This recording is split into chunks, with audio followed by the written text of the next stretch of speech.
क्या आपने कभी सोचा है कि यह कितना विनाशकारी हो सकता है अगर आपकी आंखों की सेल्स वही हाइड्रोक्लोरिक एसिड बनाना शुरू कर दें जो आपके पेट की सेल्स बनाती हैं?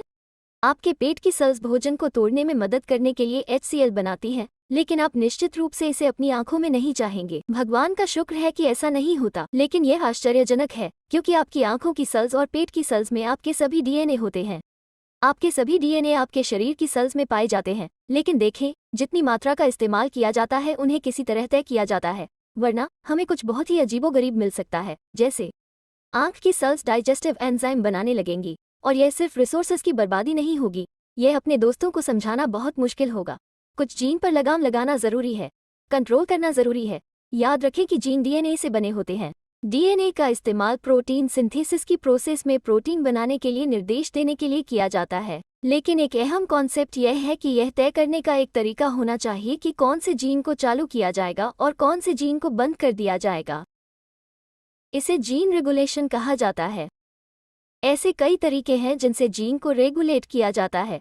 मानव शरीर की सेल्स में आपके पास प्रोटीन हो सकते हैं जो ट्रांसक्रिप्शन एंजाइम RNA पॉलीमरेज के लिए ट्रांसक्रिप्शन की दर को बढ़ाने के लिए कुछ जीन क्षेत्रों से जुड़ सकते हैं, या आप प्रोटीन के ट्रांसक्रिप्शन को इस हद तक कम कर सकते हैं कि इसे बिल्कुल भी ट्रांसक्रिप्ट न किया जा सके।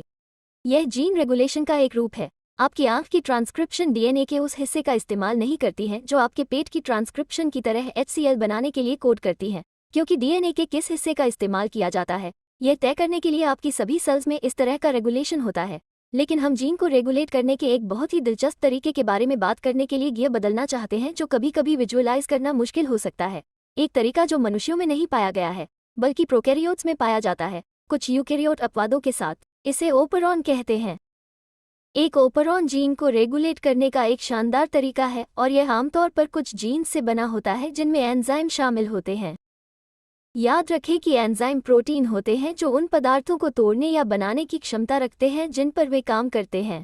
आइए एक ओपेरॉन में कुछ प्रमुख खिलाड़ियों के बारे में बात करते हैं ताकि हम कुछ जीन रेगुलेशन देख सकें। सबसे पहले RNA पॉलीमरेज। यह एक बिल्डर है, एक बिल्डर एंजाइम वास्तव में, क्योंकि RNA पॉलीमरेज एक एंजाइम है। याद रखें कि जीव विज्ञान में कई चीजें जो अस पर खत्म होती हैं एंजाइम हैं। ट्रांसक्रिप्शन शुरू करने के लिए RNA पॉलीमरेज की जरूरत होती है। याद रखें कि ट्रांसक्रिप्शन और ट्रांसलेशन प्रोटीन सिंथेसिस के चरण हैं। प्रोटीन सिंथेसिस जिसका मतलब है प्रोटीन बनाना, इस मामले में एंजाइम।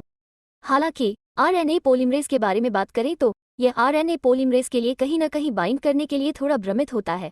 अगर आपने हमारा DNA रेप्लिकेशन वीडियो देखा है तो आपने DNA पॉलीमरेज के बारे में सीखा, और यह जानने के लिए कि कहाँ से शुरू करना है, इसके लिए प्राइमर की जरूरत कैसे होती है।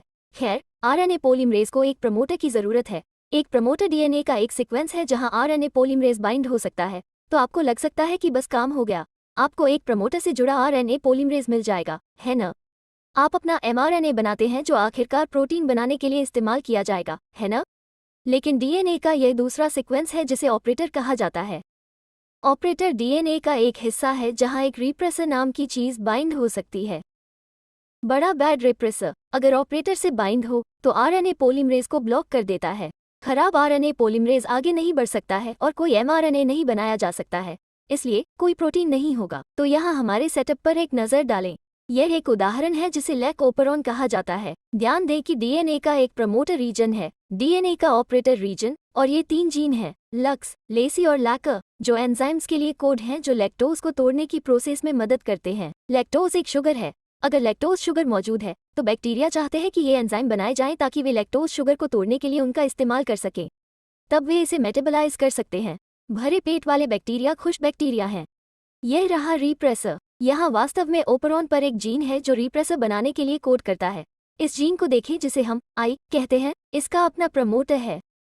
यह रिप्रेसर बनाने के लिए कोड करता है। तो हमें इस रिप्रेसर की ज़रूरत क्यों है? खैर, ऐसी चीज़ें बनाना बेकार है जिनकी आपको ज़रूरत नहीं है। अगर लैक्टोज नहीं है तो लैक्टोज को तोड़ने के लिए एक साथ काम करने वाले एंजाइम बनाना शुरू करने का कोई मतलब नहीं होगा। यह एक बेकार होगा, एंजाइम बस वहीं बैठे रहेंगे। इसलिए अगर लैक्टोज मौजूद नहीं है तो रिप्रेसर ऑपरेटर को बाइंड कर देता है। यह RNA पॉलीमरेज को ब्लॉक करता है। mRNA नहीं बनाया जा सकता है और इसलिए प्रोटीन, इस मामले में एंजाइम, नहीं बनाया जा सकता। लेकिन अगर एनवायरनमेंट में लैक्टोज है तो कुछ बहुत अच्छा होता है। लैक्टोज, याद रखें, वो शुगर है जो रिप्रेसर को बाइंड करती है। यह रिप्रेसर की बनावट को बदल देता है। जितना हो सके कोशिश करें, रिप्रेसर ऑपरेटर से बाइंड नहीं हो सकता। आरएनए पॉलीमरेज अपने प्रमोटर को ढूंढता है, बाइंड करता है और ओपरॉन पर जीन से एमआरएनए बनाने के लिए ट्रांसक्रिप्शन करता है। उस एमआरएनए का इस्तेमाल उस लैक्टोज शुगर को तोड़ने के लिए एंजाइम बनाने के लिए किया जाएगा।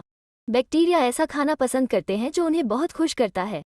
हमें यह कहना होगा कि हमें लगता है कि सेल्स में चलने वाले सभी जीन रेगुलेशन के बारे में सोचना बहुत असरदार है, और अगर आपको यह आकर्षक लगता है, जान लें कि ऐसे करियर हैं जो जीन रेगुलेशन पर फोकस करते हैं। यह समझकर कि जीन को कैसे चालू और बंद किया जा सकता है, हम अलग अलग तरह की बीमारियों के इलाज की बेहतर समझ हासिल कर सकते हैं जिनका मानव शरीर पर जीन प्रभाव पड़ता है। अमीबा सिस्टर्स के लिए बस इतना ही, और आपको याद दिलाते चलें कि आपको यूं ही जिज्ञासु बने रहना चाहिए।